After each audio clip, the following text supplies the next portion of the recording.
पहले की कथा सुन ली होगी। अगर नहीं सुनी है तो प्लीज जरूर सुनिएगा, जिसमें एक प्रेत के उद्धार की कथा का वर्णन है। और आज आप रसपान करेंगे तीर्थों में तीर्थ चक्षुष तीर्थ के महात्म्य का, जिस कथा के बारे में श्री ब्रह्मा जी देवर्षि नारद को बताते हुए कहते हैं कि हे नारद, चक्षुष तीर्थ रूप और सौभाग्य देने वाला है। आज ब्रह्मा जी चक्षुष तीर्थ का वर्णन करने जा रहे हैं, तो आप सभी ध्यान पूर्वक सुनिए।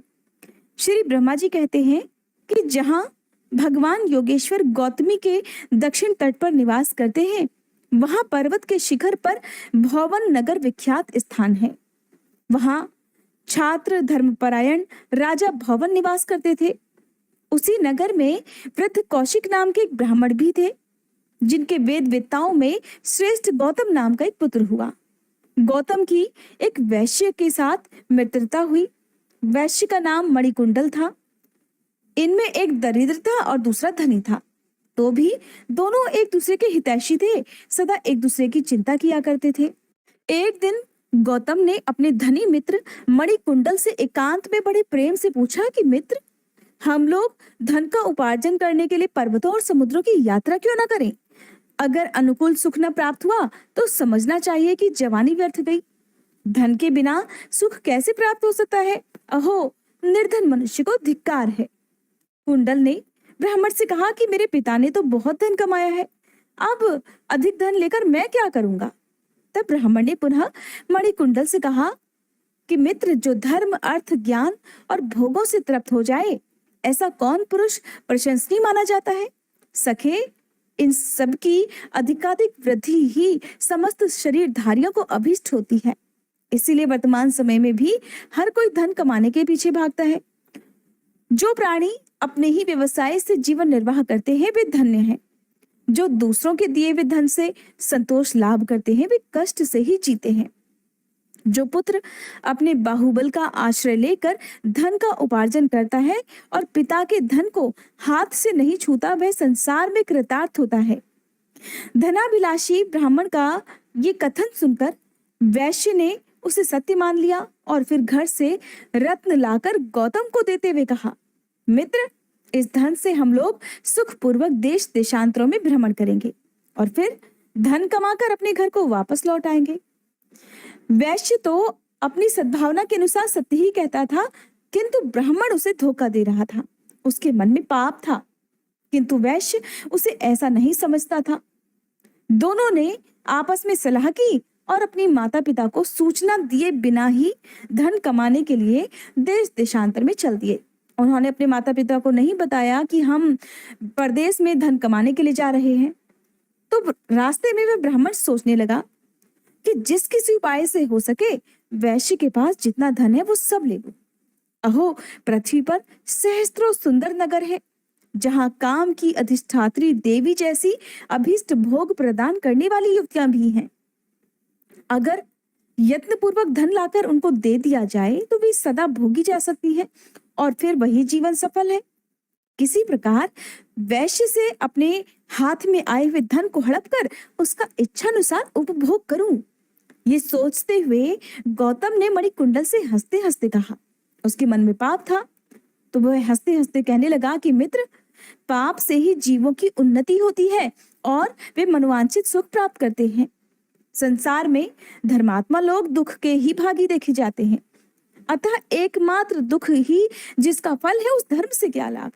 अब वह ब्राह्मण अपने वैश्य मित्र को भी पाप के रास्ते पर चलने के लिए प्रेरित कर रहा है, जिसे सुनकर वैश्य कहने लगा, नहीं मित्र, ऐसी बात तो नहीं है।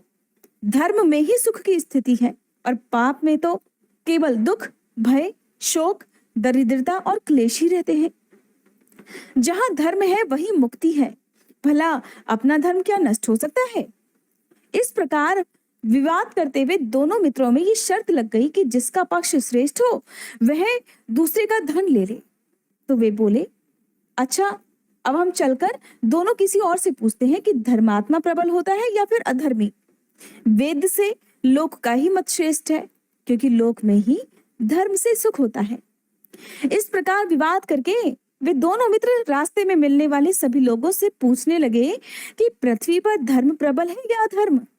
ये प्रश्न सामने आने पर कोई कहता कि जो धर्म के अनुसार चलते हैं उन्हें दुख ही भोगना पड़ता है और बड़े बड़े पापी मनुष्य सुखी रहते हैं। जब अधिकतर लोगों ने यही बात कही तो ये निर्णय सुनकर वैश्य ने शर्त के अनुसार अपना सारा धन ब्राह्मण मित्र को दे दिया।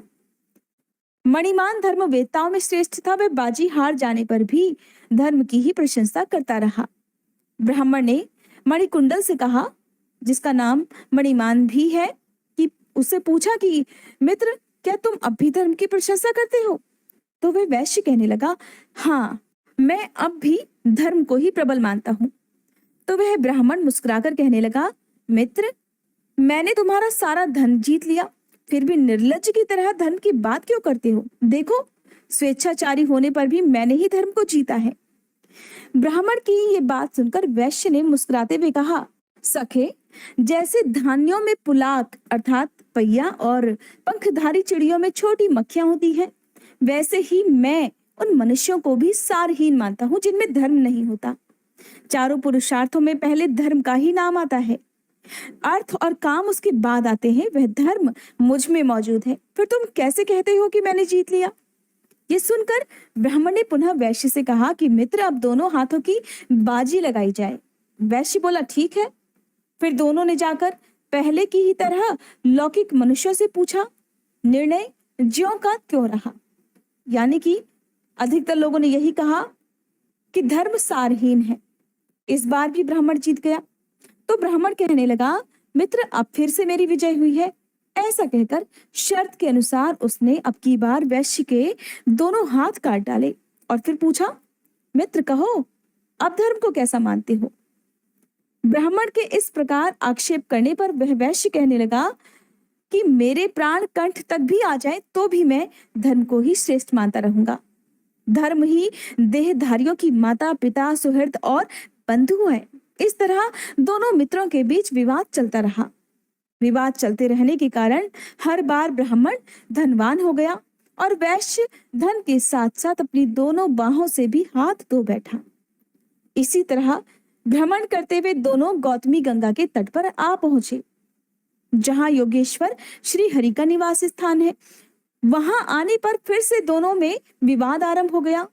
वैश्य गंगा, योगेश्वर और धर्म की ही प्रशंसा करता था, जिसे ब्राह्मण को बड़ा क्रोध आया और वह वैश्य पर आक्षेप करता हुआ बोला, धन चला गया, दोनों हाथ कट गए, अब केवल तुम्हारे प्राण बाकी हैं।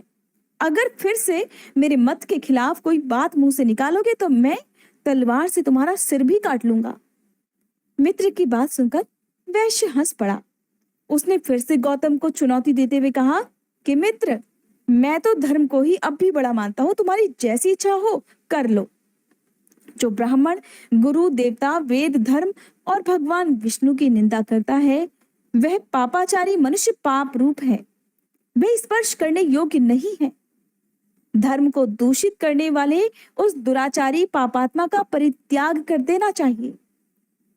मित्र की ये बात सुनकर ब्राह्मण ने क्रोधित होकर कहा, वैश्य, यदि तुम धर्म की प्रशंसा करते हो तो फिर हम दोनों के प्राणों की बाजी लग जाए।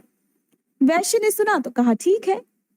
फिर दोनों ने साधारण लोगों से पूछा, किंतु लोगों ने पहले जैसा ही उत्तर दिया। उस समय गौतमी के दक्षिण तट पर भगवान योगेश्वर के सामने ब्राह्मण ने वैश्य को गिरा दिया और उसकी आंखें निकाल ली। फिर कहने लगा, वैश्य, प्रतिदिन धन की प्रशंसा करने से ही आज तुम इस दशा को पहुंचे हो। तुम्हारा धन गया, आंखें गई और दोनों हाथ काट लिए गए। मित्र,